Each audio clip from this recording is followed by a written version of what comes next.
you can turn your cameras off. So our landscape is complicated, but again, I think it comes down to communication and it comes down to language. And if you as an employer, as an organization, need some translation, that's kind of what we're here to do, to explain why schools do what they do, how that landscape works and how you can kind of fit in. And again, it's going back to that, like, what's right for you as an organisation? What does your win look like? And why do you want to engage with schools? And do you know what? If it's just because it's the right thing to do, that's absolutely great. We totally support that. If it's for CSR or other reasons, again, that's great. The thing for us is if we have more employers support more schools, that's our kind of win. We want to stop talking about how we can engage and crack on and get in there. So I just thought I'd show you the next slide, just because it kind of tells you a little bit about like how complicated it is. Like, this is just my organisation. This is what's on my signature. And there's some of the many different hats that we have. And we work in a partnership with the Careers Hub. And the way the Careers Hub works for the enterprise coordinators is they sit in different organisations. So each organisation probably has a signature that looks like this, but with other different programmes. And again, what I really want to highlight is you have access to all of them programmes via the employer network, via the kind of Careers Hub. We're supporting STEM Ambassador Hub, we're supporting the Ask programme. As I say, Careers and Enterprises in there because we work hand in hand with Jill at the Careers Hub. So that's complicated. That could take me an hour just to talk through the stuff that we do. So it's not just about us. As I say, moving on, I really wanted to get you guys talking today. Everybody's turn their cameras off, and that's absolutely fine. We can do it via the chat and we can do it via hands up. But what I want to do as a little bit of a round table is just to have a bit of a discussion. And I'm hoping it reflects kind of what we were talking about on Tuesday as well. I'd be really interested to see if anything else comes up. The first thing I want to challenge you kind of with to have a little chat about is what are the barriers for employers for school engagements. I think I know. We work with a lot of employers, but I'd be really interested to get your opinion, and also what do you think the barriers are for employers when it comes to schools, when it comes to employer engagement. So I'm going to open my chat. If you want to tap any comments in the chat, or if you want to put your hand up, Gemma, can you just put them questions in the chat, and then we'll see people's face for now. I'm going off script, so Gemma's probably cursing me right now. So Claire, do you want to start with the barriers, either schools or employers? Yeah, so I think for us, obviously I work for a local authority, so we support childcare providers, and the barrier for them is very much time, because they're really, really struggling for staff. They haven't got enough staff to meet, ratios in a lot of situations. So getting them into schools to try and, share childcare as a career is really difficult. So we're trying to do that on their behalf, which isn't best because it needs to be those people that are actually in the sector. But again, we can only do it in small pockets because of time. So time is definitely one of the biggest challenges, I would say, at the moment. Okay. So that's a barrier for employers. Any other employers around the table want to give us any barriers?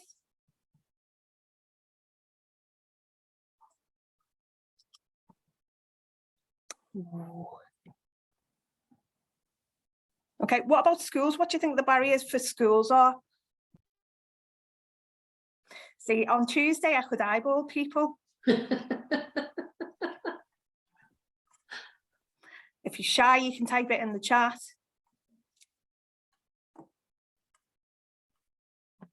I don't know whether Jill and Leslie-Ann, you were in this part of the session on Tuesday. Yeah. Is there anything you want to, anything when you, oh, Karen, you've come in first.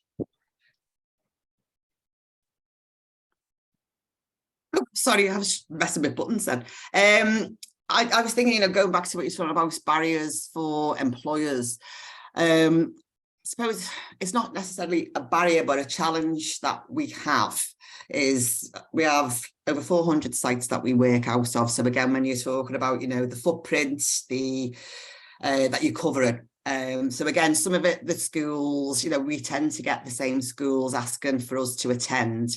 One of our challenges at the moment is we've had loads of requests that they come in, like, you know, about 2 weeks before sometimes.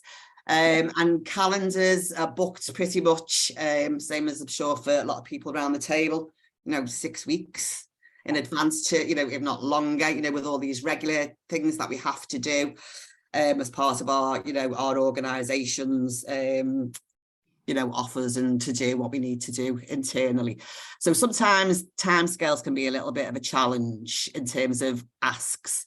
And again, you know, they're seeing the same schools asking us to come across. So those harder to reach schools, I know we're doing a lot of work with the Careers Hub around, you know, how we can engage with those other schools that we don't seem to get to quite regularly.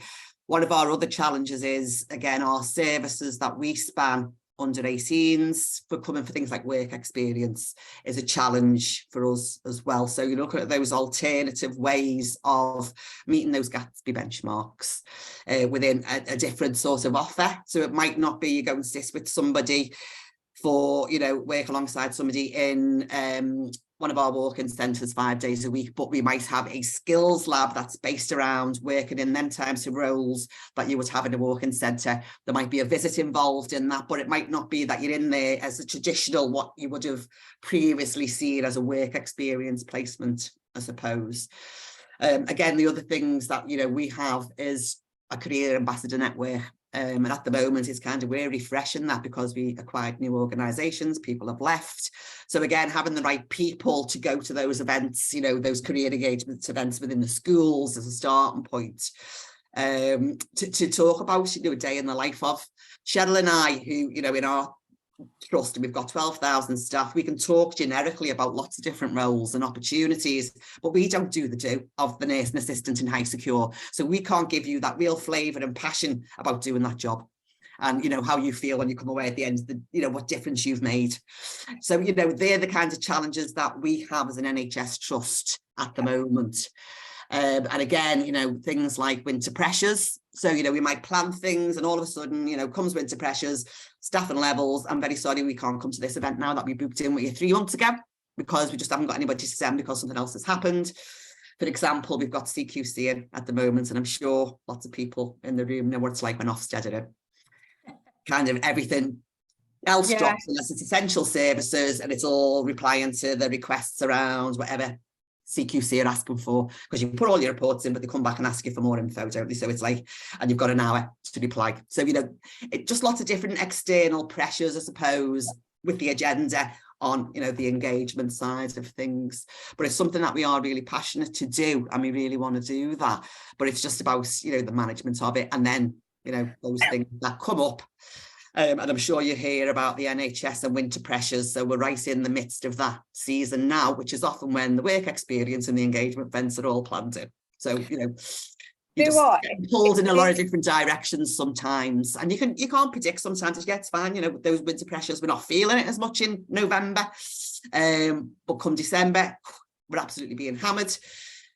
So, you know, it's just, you've got to be quite reactive sometimes, I suppose, as an employer from our perspective as an NHS provider in the services that we run.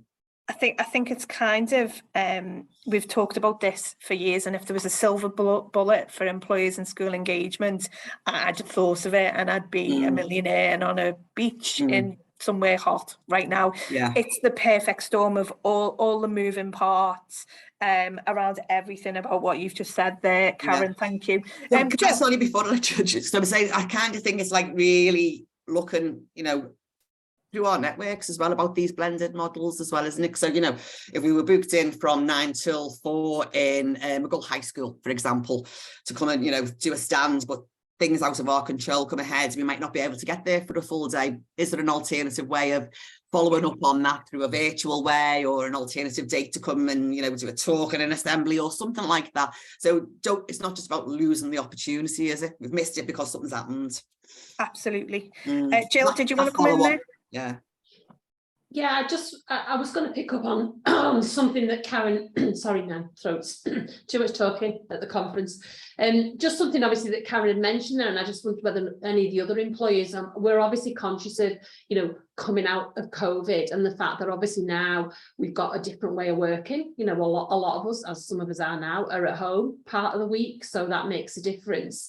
But also as well from a staffing perspective, we're hearing a lot about that staff are not volunteering as much as what they used to, or they certainly don't want to do the travel. So that blended model is still needs to be there for employers. I'm not so sure where schools are, where they want to get back to all face-to-face. So I think, from anybody else's perspective, I just wondered whether they had any comments about how they're finding things within their employers at the moment around that.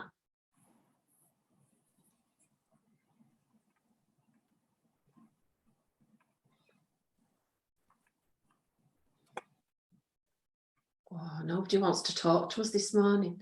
Thursday morning. I know. Okay. Well, I tell you what. I mean, Jill, I would echo what you've just said there. Gemma, can you pop my next slide up, please? I'm just going to kind of talk you through some of the things that in our experience, that we've found, the barriers for kind of schools and employers. One of the things I think we forget about, or don't forget about, or it's kind of not front and center, is the idea that we're working on two very different, it's almost two different worlds really, when it comes to schools and businesses. And I think the challenges for schools are kind of what we've put here, and there's probably more. We probably couldn't stick all the challenges up there. But the first one for me is curriculum, and again, going back to what we've just said there about the kind of timetable for employers, it's a timetable for schools. Sometimes employers say, well, we've got work experience in May, and that's no good in a school kind of timetable. So they've got curriculum demands, exam demands, timetable and demands. I'd also say schools are quite focused on educational recovery. The idea of this conversation was, to kind of address the elephant in the room. And as Jill just said, we're working quite differently post-pandemic, and schools are dealing with the kind of fallout from a social point of view and from an educational point of view of them young people that have come out of 2 years of kind of very unstable times. The other challenge for school, I think, is that, again, what Karen said, the kind of vast array of careers, they can do the broad stuff, the really broad brush stuff. But when it comes down to very distinct pathways or specific job roles, it can be quite tricky to talk about jobs that you might not even know exist, and understand the different entry routes. We also have loads of really nice success stories from schools, but actually when you think about it, the careers advice that they're giving to young people, the personal support they need to give is on a massive scale. Some schools have 8-form entry, that's a big school. You could have 300 people, 350 young people, and trying to give each one of them kind of the personal support for a careers destination is tricky. And again, the knowledge within schools, a lot of teachers have taught, have gone to university, and then done their exams, gone to university, and then gone back and teach, and don't necessarily have the specialism experience, I suppose, of the world of work. It's kind of a little bit of you only know what you know kind of stuff, although the curriculum specialists, they're not necessarily tying that to a careers destination, and the kind of disconnect between the priorities of what schools are trying to do and what employers are trying to do. I think a lot of the time, in a very simplistic way, kind of our schools are getting our kids to learn and pass exams. Now, when we talk about skills, I think that's that's a different area. Are they giving them the right skills to leave school with? Do they get to you as employers ready for work? There's that kind of grey area of like, whose responsibility is that? And I do think it's about competing priorities. And again, going back to the complicated nature of the kind of intervention stuff, schools will say themselves, you know, that there's been a brilliant programme or a brilliant initiative, but it was only funded for 12 months, or it was only funded for 2 years, or it came and it went away, or it had a different name. So the kind of like employer landscape for schools is difficult as well. What I popped down as the challenges for employers, and I think we've covered quite a few of them. On the next slide, thank you. You know, nobody mentions that word, do they? Like, it costs money. It costs money and time. And if, you know, we've got schools in educational curriculum recovery, but we've actually got employers who, you know, post-pandemic are in recovery as well. So it's almost like that kind of perfect storm, if you like. Employers we've talked to the year, you know, the years over have said there's a lack of coordination of engagements. There's this program over here, there's this program over here. I don't know which one's right for me. I don't know who does what where, and that is absolutely key in what we're trying to do with the employer network, to make sure you've got the right channel to come in and find out what is going on at any one time. Employers say it again, you know, they don't necessarily understand the education landscape. They might have been out of school, you know, a good few years, and not understanding kind of what drives schools and how employers can support. Karen, did you want to jump in, or is your hand still up from before? No, it's a new hand. It was just from what you were talking about then, Michelle, and it just made me think about the Be More website. Yeah. And I'm just thinking, is there a way that we can utilise that to help with this? You know, about this coordination of what's different employers who are, you know, part of the network can do, can offer, you know, what we've got coming up. You know, you were talking about, you know, there are some work experience opportunities in May 2023 here, you know. That doesn't fit in with all school curriculums, but some schools might. I don't know, is there a way of utilising some part of that Be More website to try and bring that together so it's in one place where we can see what each other's doing as well? I don't know, is there a way that, you know, that's a collaborative way of doing things as well and trying to help navigate a little bit of the landscape? 100%. I love the way we're fixing things already. Jill, do you want to jump in there? Yeah, just obviously because I'm really close to the Be More team and what's going on in the combined authority. So yes, Karen, obviously you know that it's only just launched, so there's lots of further development, and there will definitely be more that we can do, and certainly being able to highlight the work of the employers within the city region, certainly the work that's going on within the hub. And the other thing that is happening behind the scenes that Leslie Ann's frantically working on is that we're actually going to be, we've got a new website for the Careers Hub, because at the moment we're quite limited because it's part of the overall growth platform website. We want it to be more interactive. We want to be able to put more search engine capacity and that into it for schools as well as employers. So we're going to have a new website. So there'll be a whole full page on employers. We're going to be able to profile all of our, you know, the different ways that employers can engage. So we're looking to bring a lot of the network and this work actually to life through our hub website, but there will be that link through to Be More.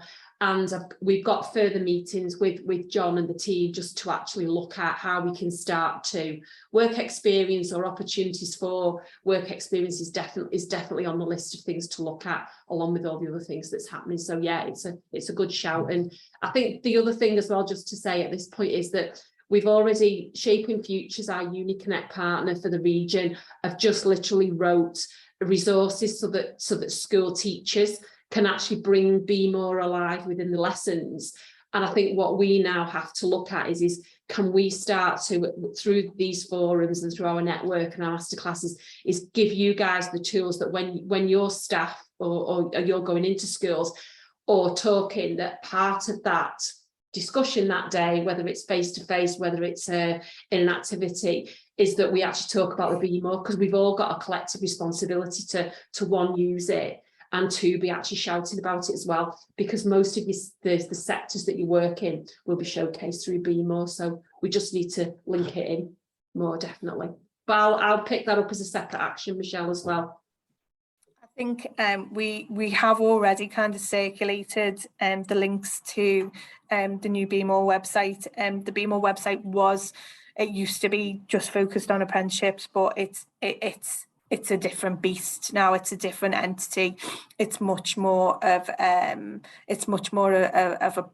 a platform for jobs and opportunities and apprenticeships across the Liverpool City region, and I would absolutely recommend everyone have a little look and a little dig. And I keep saying this, and I remember that some of my staff are on the call, so I'm going, go and look, have a little look at other jobs, please. My staff, please don't, please stay. But yeah, and again, Karen, I'd echo what Jill's just said. What we haven't had in the past is this joined upness. Like, over the last 12 years, I can't remember a time where us as an organisation and all the programmes that we run, where we're sitting hand in hand with somebody within Growth Platform, ties to the Combined Authority, the Careers Hub, the Careers and Enterprise Company. We're all talking. And as I say, what we thought was the missing piece was the employer voice, and we wanted these sessions to be employer centric, so you can kind of tell us, like, this is what we'll try and give you some solutions, because I think there's a lot of quick fixes and solutions out there, but also it's that kind of two-way conversation as well, because there has been a disconnect. Just going back to my slides, there's a disconnect between education and employment because of competing priorities. And again, that short-term nature of many programs and initiatives. But we kind of want to put that to one side, because we can't change that. Like, programs and initiatives will be short-termed. We can't necessarily change where the funding comes from, whether that's government funding or stakeholder funding, even different corporate. I mean, we've got individual clients that fund some of the programs. It almost shouldn't matter that it's short term if you know the right person to go to get involved in either A, schools initiatives, or B, get linked into employers. As long as you've got the right portal or the right person to drop an email to who can point you in the right direction, I think that's really key to this employer forum. We've probably got about 150 employers already signed up to this network, and they might not, you might not come to the masterclasses, you might come to the quarterly meetings. We're going to do a little newsletter before Christmas, and again, one of the other things is, we want to celebrate. Like, we can get a little bit doom and gloomy, go, it's all rubbish for schools and educational recovery, it's all rubbish for us, like, we haven't got any time, any money to do things. But there's some fantastic stuff going on in our region, and we are working together collaboratively. The programs we've got is fantastic. I've put responsibilities, because employers have got responsibilities on many different levels, whether it be managing their volunteers, finding out opportunities for schools, or just making sure that their work gets done on a daily basis. I do think there's kind of a lot of challenges, but as I said, on Tuesday, it was really nice to sit face to face in a room where we've got the Careers Hub, we've got some of the chambers, we've got the Educate EBP, we had the Combined Authority, we had representatives from Be More and our Shaping Futures partners. It was lovely to see that we're all kind of singing from the same hymn sheet a little bit. I might need to, all the cliches are going to start coming out now, all the cliche words. Okay, so my next bit of discussion, because I kind of wanted to talk a little bit about engagement with schools from both sides, for schools and employers, was hard pre-pandemic. So it was hard before, and now things have changed.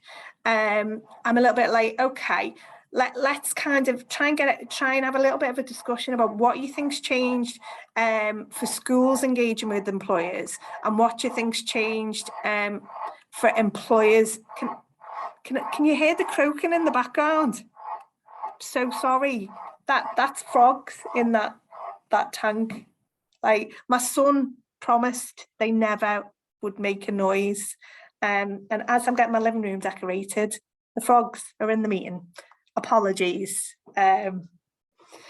Apologies. Right, questions. Okay, so what do we think has changed post-pandemic for schools and employers? So we've talked about the barriers. There's already hurdles to cross, but what's changed? Again, Gemma, if you could pop that in the chat and let us see the faces, that would be great.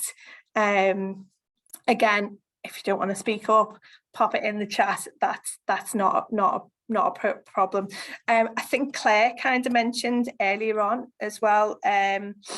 One of the problems kind of was it Claire who mentioned about time and doing things digitally as well. Like, is there a bit of a disconnect? Do schools want face-to-face, whereas businesses have maybe changed to be more digital savvy, or more using our time a little bit more smarter, I think. Anyone got any opinions on that? What do you think's changed, or what's changed for you as employers post-pandemic?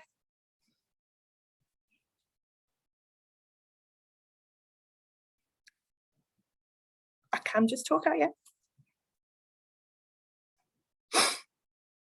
Okay, one of the things that I found out last week, I got a really nice tour of an organisation, a big housing organisation, who post-pandemic, because they'd introduced flexible working, they were only getting 30% of their employees back in the office, which had a massive impact on collaborative working, and they wanted their people back in. Now they've made a massive investment in their office, and I had proper office envy, because post-pandemic the office wasn't working the way it did pre-pandemic, because we're doing Teams calls, and if you're in a big office and people are talking, that didn't work. So they've actually invested quite heavily in their office to change it to be more conducive to working in the kind of post-pandemic world, and that investment has changed to an increase of 75% of their staff, and it's hundreds and hundreds of staff are now coming into the office, and I think that's definitely had an impact when it comes to volunteering. Like, is anybody in the office today? Are we all at home? Oh, Gina's in the office. Okay, I mean that's a different thing, isn't it? Gina, did you want to say something there? You're on mute. Oh, see if I can unmute you. Okay, I'm not speaking up much because I'm in a shared office with a group of people. And that's it, isn't it, Gina? It's quite difficult, I think. If you were even to zoom into a school, working in a shared office, you'd probably work from home to do that. It's kind of, we are working differently. I'd also say, from this kind of school's point of view, is and I don't know whether Jill and Leslie Ann agree, all our schools are at different levels of digital savviness, if that's a thing. So saying you can jump in on a Teams call, or you can jump in on a Zoom call, the firewalls in schools can be difficult. Just the tech in general. Jill, do you want to back me up there? Molly agrees with you. Yeah, I think it's, some schools are very limited on computer. And if they've not got the computer room, then they can't do certain things. And I think that, and actually, even with teachers, I was talking, we're looking a lot at Gatsby Benchmark 4 around careers in curriculum, and we're talking about how we can, bring alive the skills that the young people are learning in that specific class, within that subject area, and doing some activities, bringing an employer in to talk around, what the job they do today. We use percentages, that's what you're doing in maths, or this is why you're doing X in science, and we bring that through. But then some of them are sort of saying, oh, some of our teachers find it hard to do, you know, just getting somebody to zoom into a classroom, whereas, you know, for us in business, day in, day out, sat in front of our computers, which a lot of us are, that's just, you know, like we've done today, you just log on and you come into it. So there are those difficulties. And the other thing I just wanted to say as well, around, no, go on, Karen, I'll let you come in on the back of that before I say something else. It just linked into one of the questions from earlier about, you know, the skills that employers are looking for. So, you know, with the new ways of working that lots of employers are now finding themselves doing. So one of the, you know, feedback that we've had from, you know, lots of different service areas within our own area is about those kinds of digital skills. Yeah. And I know there's challenges around kit and things like that. But, you know, basics and assumptions made, you know, and we're saying that as employers, you know, and these managers are saying, you know, we're making so many assumptions that the young people know how to use Microsoft Office packages, and they don't. So it's, you know, it's a barrier, isn't it? Because they're starting in a different place in terms of even when they come in on a work experience opportunity, isn't it? You know, if, you know, when they happen, where they happen. So, you know, things like, you know, using Excel spreadsheets, and a lot of businesses use those tools, don't they? Those systems, tools.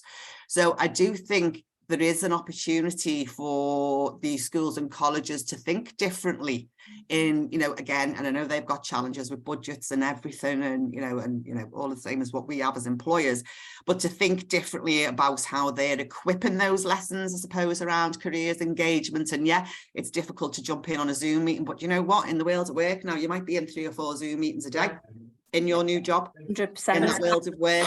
So isn't it about us really, you know, we need to embrace this, don't we? This is how it's changed, and this is how we need to adjust how we do things, isn't it, to equip those younger people with them skills, building them skills prior to coming to that, you know, them points in the curriculum for, you know, the first time you're out on a work experience placement, for example. So you're feeling a little bit more confident to be able to put them skills into practice and showcase yourself when you get there.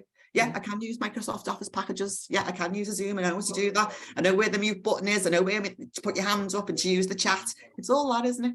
And confidence building that goes with it. We had something that was going to talk about, Karen. We must be in sync today.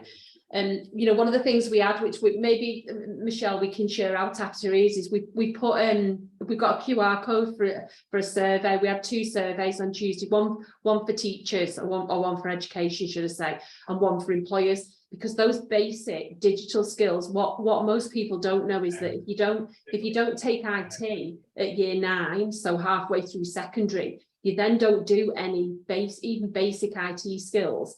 If you take it to GCSE level and you go on to A level and you then don't go on to do IT, you then don't do any other IT skills.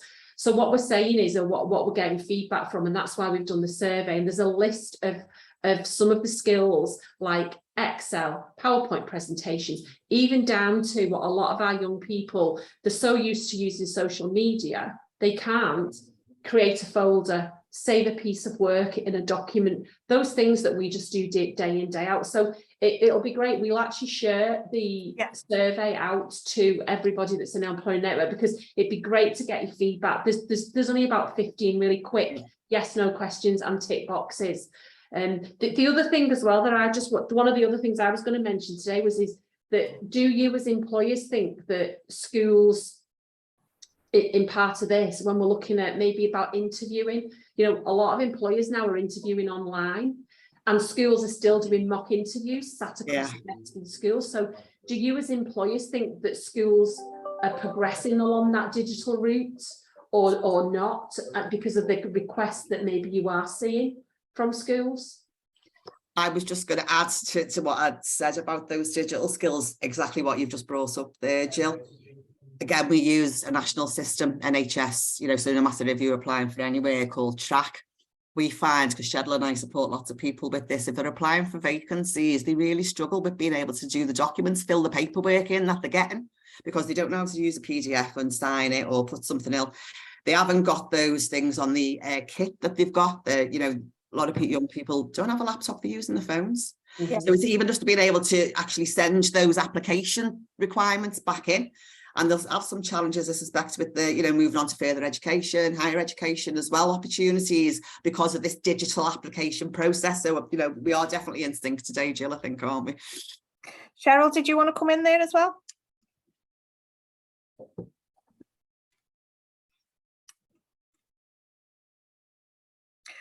I would just back up, or both. If Cheryl, if you want to unmute that's fine and come in.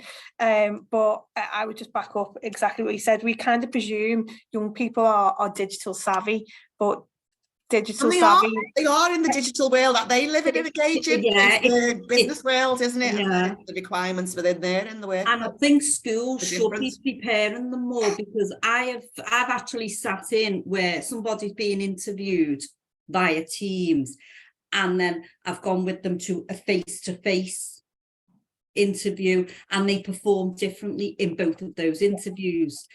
Because I think when they're behind the screen, they don't realise the body language. So they will slouch, they will be looking all over the place. They're not realising, because somebody's not physically sat across from them or in the room with them, I think they assume they can't be seen what they're doing. So the whole body language is different, they behave differently. But if you put them in a room with somebody, then they have got that I'm in an interview hat on. Yeah. And I think, you know, yes, we teach people, I'm doing this from an educator's background. We teach them how to behave and how to perform in an interview, but the world's changed. Most interviews are now via Teams, it's done digitally, but we're not giving them those skills. And I do that as part of my role, and Karen does, and we are mentoring them and saying, you know, this is how you actually conduct yourself. It has to be online the way you would if you were physically in a room with them. Yeah. And I do think that a lot of missed opportunities there, in terms of that they are missing out on these jobs that they probably would be brilliant at, but they're just not performing in the interview. They haven't got those skills. Yeah, I think we'd kind of echo all that. Gemma, can you whiz them slides back up again for me? I've just noted a few things down, but again, it backs up what we were talking about on Thursday, and kind of the comments that have been kind of echoed here. I think the pandemic has just made, you know, engagement go further down the list for schools and employers, because we're dealing with what we're dealing with. We have different ways of working. Again, what we've just discussed, the use of technology, officers, and this whole digital accessibility. Young people use their phones in a completely different way. The different generations use phones in a completely different way. Filling a form in, if the form's not in the right format for a phone, that can have that can have an impact as well. Some really interesting things that we've discussed here. Now, what I did promise at the beginning was a couple of quick wins. Now, if you've already heard about these things, or you already are enterprise advisor or a STEM ambassador, I just wanted to talk quickly around the enterprise advisor role and the STEM ambassador program. We had a good laugh on Tuesday, because I said it kind of like, the enterprise role is great if you don't like kids. I was only joking. So the enterprise advisor role is where you are matched by an enterprise coordinator with a school to work on their careers program, support Gatsby benchmarks. And I know we've mentioned Gatsby benchmarks, and you might not even know what that is, but there's support and training around the enterprise advisor role with the brilliant team, and you will have an enterprise coordinator. So that's really, if as an individual or an individual organisation, there can be more than one enterprise advisor tagged to a school, introduced to a school. The idea is that school gets to access a much wider network via the enterprise advisor, and that might be not just with the employer that you work for, but also maybe your supply chain, or it's making sure that the careers advisor has got a real person from business to support them in the school's kind of careers plan. Now, what I said at the beginning, it was really good on Tuesday, as I say, to have Lila come along and do the little bit of sign language is one of the things that we forget all the time. I think sometimes in the world that we kind of live in, is we talk in acronyms and we don't explain everything that we're doing. So the STEM ambassador is around science, technology, engineering and maths. And a lot of employers turn around and go, oh, well, we're not a STEM employer, or we haven't got roles in STEM. And I would pretty much say that pretty much every job nowadays involves science, technology, engineering, maths. The STEM Ambassador Programme is a fully funded programme, doesn't cost an employer anything to kind of get involved with. Gemma, can you pop the internet up for me? That'd be great.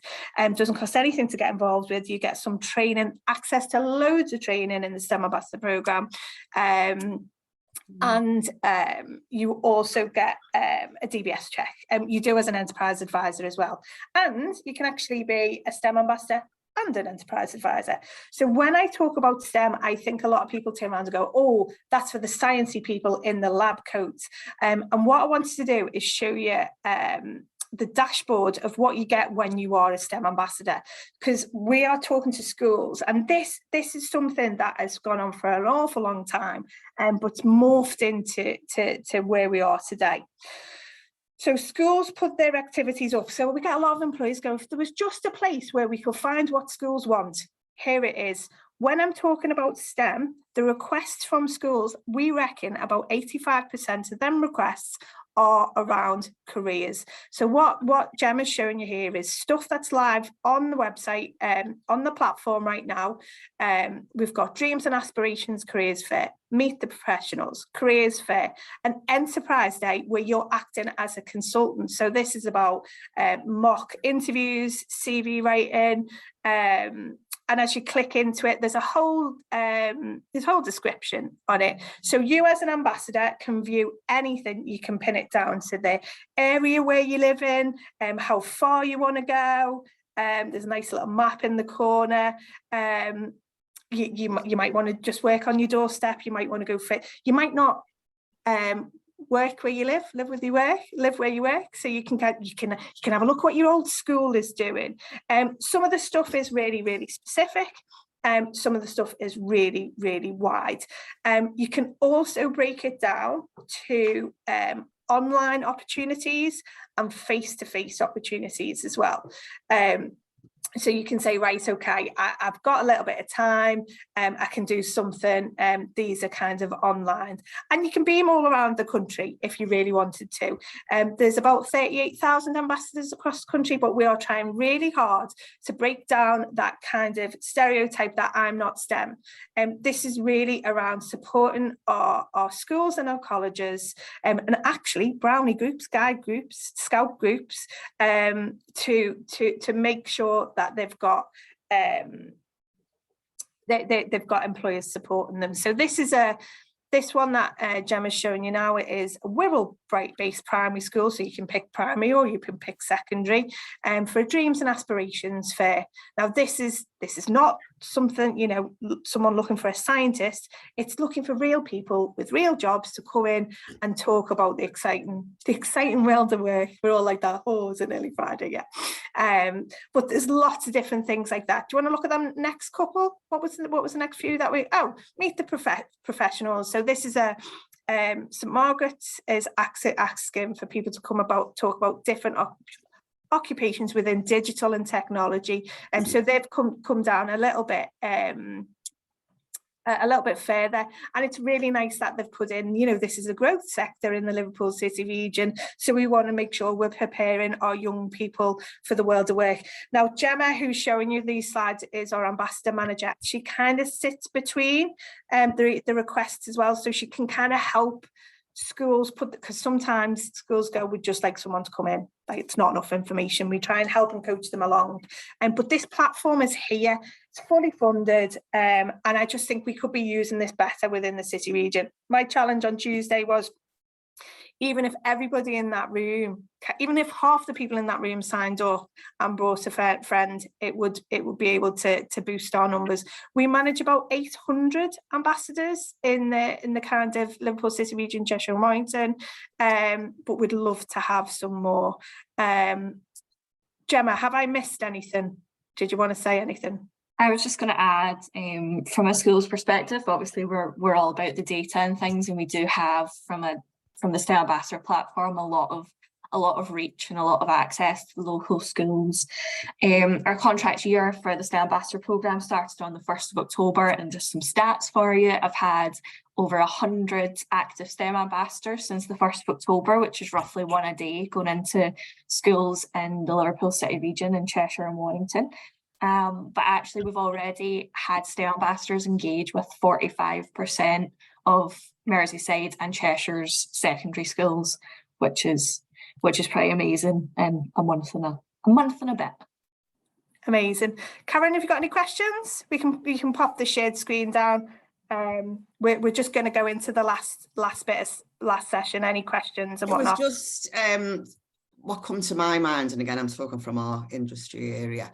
The NHS have an ambassador network nationally as well, so it's this duplication again. It's coming back to, isn't it? And then when you're asking people to sign up and help and support, you know, and there's real enthusiasm from employers and staff, isn't there, to do that. You know, people want to do that for our young people and next generation of workers, but it becomes unmanageable with your day job, doesn't it? When there's the STEM ambassador, you know, sign up over here, but then I'm getting asked to do it. Are they the same as what's being asked to on that platform and on that platform? So it's about those different platforms, isn't there, that people are being asked to sign up to, but you're missing some stuff if you're on one platform but not on another platform, but then there's duplication on both of those platforms and a manager more than one.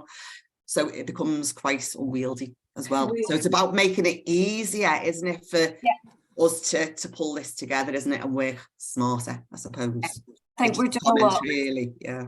We are doing a lot of work with various businesses and lots of ambassador schemes. So, for example, the STEP ambassador scheme has a reporting mechanism on the website now. I know that the NHS is just such a big beast, and actually there's millions of ambassador schemes even just within the NHS. But one of the benefits of the STEM ambassador programme and getting people on board is that once you have 25 volunteers, you can funnel and all of your reporting through the STEM ambassador programme to stop that duplication. So you can get access to what all of your ambassadors are doing, which can help stop it. But obviously, we're never going to manage to get absolutely everything through the STEM ambassador programme, but there is that option there for bigger employers. I just think for us as well, and again, I'll go back to that. If we had the answer to all this, we wouldn't, you know, there is no silver bullet for the issues we've got between this kind of employer education piece. But I think one of the things that we can try to do as a city region is to just kind of work together on this. Even with the problems and the challenges that we're facing. As I say, what we wanted to do today, just as a kind of call to action, as a quick win, there's two really solid programmes there, really great programmes that can make an impact right now, that are fully funded, and both are reported back to government as well. So you know, the way it's funded, it is getting reported back, and we didn't want to leave you with like, oh, there's loads of problems. Actually, you know, here's a really great opportunity where you can work with more impact, I think, with one school, working with the teachers and being able to volunteer as an enterprise advisor, or sit and have a look on the platform and peruse, as you know, to do some talks on Zoom or to go in face to face. They're just two programmes been around for quite a long time, that you can pick up kind of right now. That's kind of what we wanted to leave you with today. We will follow up with the slides, with the recording and links to the different opportunities. We'll definitely do a little bit around Be More, and I do think we might ask the question around whether another session for employers around Be More, what it is, what it does. Maybe talk to Kamal and John about whether that might be a masterclass session going forward. As I say, we want to continue the conversation. If this is not what you expected as a masterclass, or if this is more than you expected as a masterclass, or if you've got any ideas of things that you want us to talk about in the future, it's okay. Yeah, let me know if there's something else that you want to talk about. We've got one more masterclass before Christmas. We're going to be talking a little bit around schools engagement, social value and CSR, what that means. And then just after Christmas on the 23rd of Feb, just after Christmas, that's miles away from Christmas, Michelle, we're going to be talking about using school engagement as a recruitment tool. Because again, we're talking about skills and the skills gap, and then from that we're going to we've got an idea of what we want to talk about, but we want to be led by you. Our quarterly meetings are all available to book. You've signed up for this, so you are now on my list, so you will be getting all this information. But our quarterly meeting QR codes, Gemma, if you could just flash them up. We've got a lot of people booked into the quarterlies. This is more, the masterclasses are more us giving you opportunities and ideas of things that you can do, like the quick wins and stuff. The quarterlies, what we want to do is maybe have some keynote speakers and also celebrate, as I say, the brilliant stuff that's already happening. There's nothing like sharing best practice and seeing what another organisation's doing that works. It's all right me telling you and Jill telling you that all the stuff we do is great. I mean, it is, but if we've got other employers, like, you know, and we've got our cornerstone employers within the network as well, it's just one big happy family. So I'll just leave you there, and if there's any questions, I've kind of gone 2 minutes over, shout now or forever hold your peace. Thanks so much for joining us today. As I say, that's over 80 people that we've spoke to with this masterclass, which is great. So thank you for engaging. Thank you for getting involved. If you want to hang around, if there's any questions, that's great. Thanks, Claire. Thanks for today. No problem. Bye, everyone. Yeah.